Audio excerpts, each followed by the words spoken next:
Tactique du diable de Clive Staples Lewis, 29e lettre.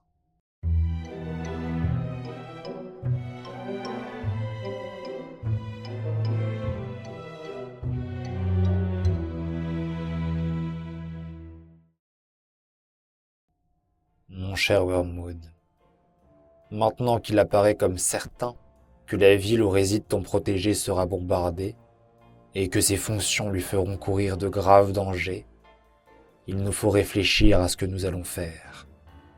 Faut-il jouer la carte de la peur, celle du courage, avec l'orgueil qui en découle, ou celle de la haine des Allemands? Je crains que cela ne serve à rien d'essayer d'en faire un brave.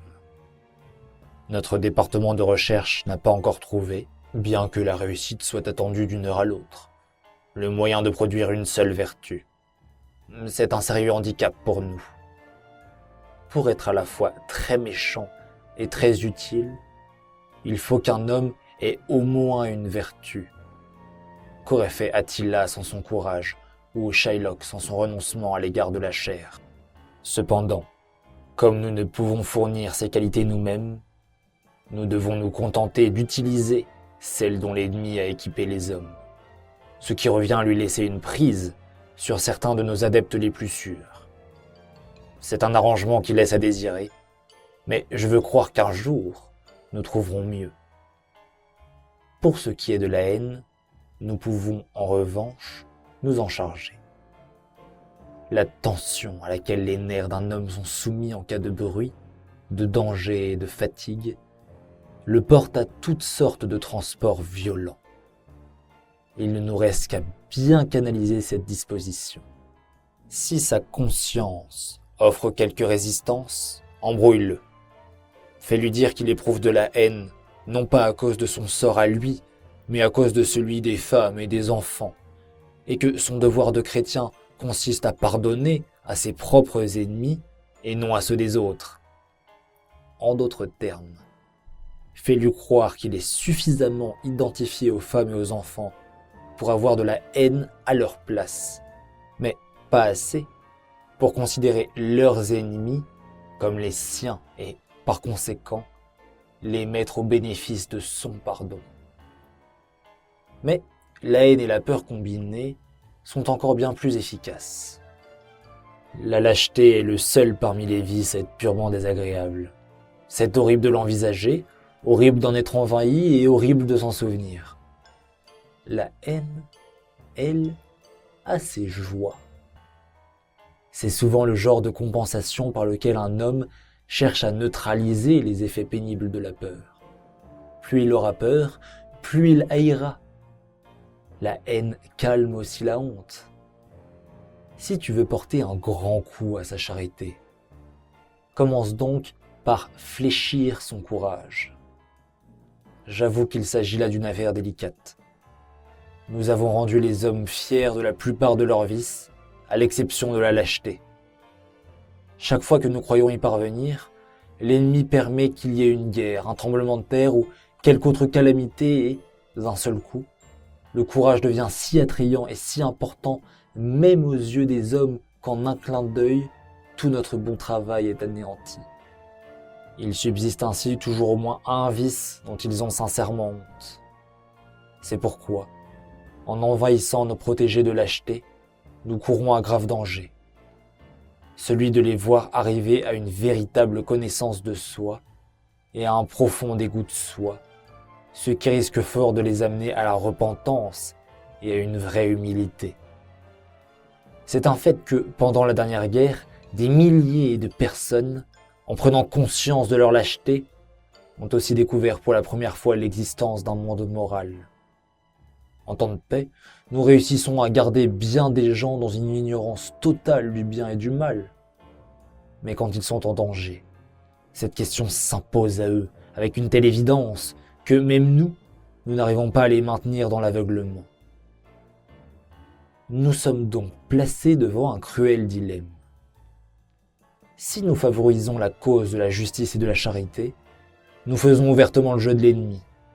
Mais si nous encourageons les hommes à prendre l'attitude opposée, une telle conduite provoquera tôt ou tard, l'ennemi permet qu'il en soit ainsi, une guerre ou une révolution, et l'alternative inéluctable, lâcheté ou courage, éveillera des milliers d'hommes de leur torpeur morale. Ceci est peut-être même un des motifs qui ont poussé l'ennemi à créer un monde dangereux, un monde où les questions morales atteignent un point critique. Il sait aussi bien que toi que le courage n'est pas juste une vertu parmi les autres, mais la forme que prend chaque vertu lorsque, mise à l'épreuve, elle s'avère incontestablement authentique. Un homme dont la chasteté, l'honnêteté ou la bienveillance cède devant le danger ne sera chaste, honnête ou bienveillant que sous condition. Pilate s'est montré bienveillant jusqu'au moment où il a eu peur pour sa place. C'est pourquoi, en faisant de ton protégé un lâche, il y a autant à perdre qu'à gagner. Il y a des chances qu'il en apprenne trop sur son propre compte. Il reste encore une autre possibilité. Non pas de chloroformer son sentiment de honte, mais de l'accentuer jusqu'à ce qu'il soit au bord du désespoir. Ce serait là un grand triomphe pour nous. Cela prouverait qu'il n'a cru au pardon de l'ennemi pour ses autres fautes que parce qu'il n'avait pas senti toute la gravité du mal qu'il avait fait, mais que pour ce seul vice, dont il a pu pleinement sonder l'infamie, il n'ose plus demander miséricorde, ni même croire qu'il pourrait l'obtenir. Cependant, je crains que tu ne l'aies laissé trop progresser à l'école de l'ennemi, et qu'il ne sache que trop bien que le désespoir est un péché plus grave que tous ceux qui l'ont provoqué. En ce qui concerne la technique de la tentation, pour le démoraliser et l'affoler, il n'est pas besoin de longues explications. Ce qu'il faut surtout que tu saches, c'est que les précautions qui sont prises augmentent en général la peur. Cependant, les mesures de sécurité prescrites par les autorités, en devenant une espèce de routine, auront bientôt usé leur effet sur ton protégé. Il te faudra donc maintenir dans son esprit, en même temps que la ferme intention de faire son devoir, une idée très vague de toutes les choses qu'il peut faire ou ne pas faire dans le cadre de son devoir pour augmenter un peu sa sécurité personnelle.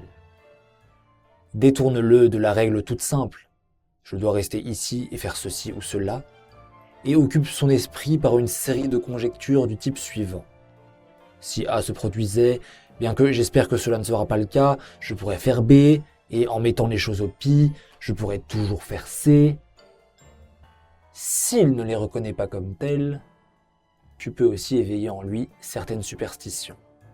L'essentiel est de lui donner l'impression qu'il a quelque chose d'autre que l'ennemi et le courage que celui-ci dispense, sur quoi il puisse compter en dernière ressource, de telle sorte que ce qui devait être consécration totale au devoir se trouve criblé d'inconscientes restrictions mentales. En lui trouvant toute une série d'expédients pour empêcher le pire qui puisse arriver, tu pourras produire dans son inconscient la ferme résolution que le pire ne lui arrivera pas. Puis, au moment de la panique, fais-la passer dans ses nerfs et ses muscles, et l'acte fatal sera consommé avant même qu'il puisse se rendre compte de ce que tu es en train de manigancer. Car rappelle-toi que tout ce qui compte, c'est l'acte de lâcheté. La peur en soi n'est pas un péché, bien qu'elle nous enchante, elle ne nous aide aucun secours. Ton oncle affectionné, Screwtape.